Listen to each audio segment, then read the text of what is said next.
This is Jeff Goyne in Panama City reporting for Powered Paragliding News and Reviews, and I am with Roy Beisswenger of Powered Sport Flying Magazine. So Roy, tell us a little bit about yourself.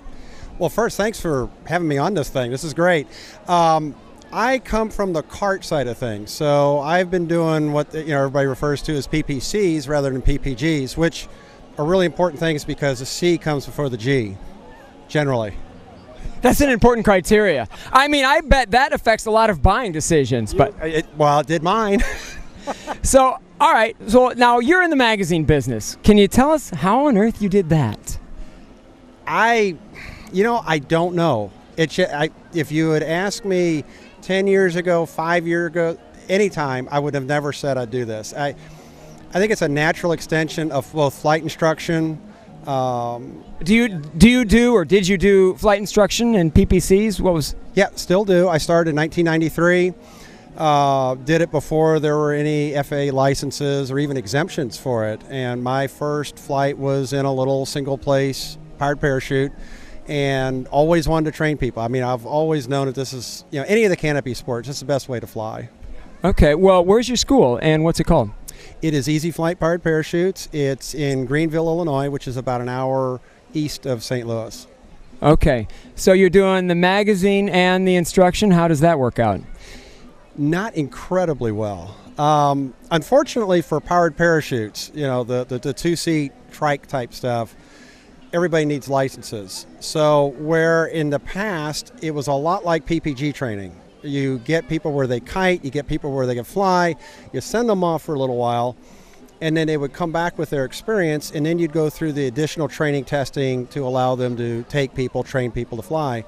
Now it's a 12-day thing for somebody who doesn't have any flying experience to come in, do all the training they need, go through the check ride, go through the knowledge test, and get issued their license. So it's a 12-day chunk is hard on the customer, but it's even harder sometimes on someone who has a 30-day cycle on a magazine. Right, and I don't think the magazine is all you're doing regarding media. No, actually the fun part is the radio show. It's fun because there's 2 hours, it happens, and it wraps up. There's no tweaking, there's no anything to it. So, yes, I've been doing that for 10, 11 years. And where do you find that?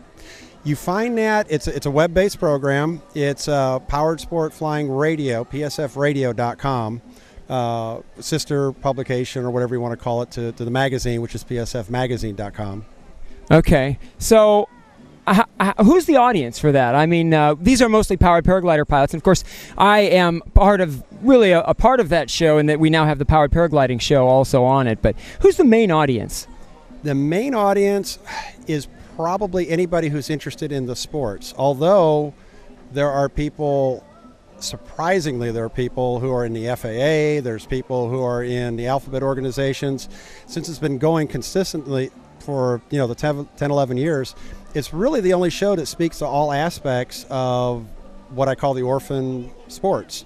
Right. Speaking of that, what about your involvement with the U.S. Ultralight Association?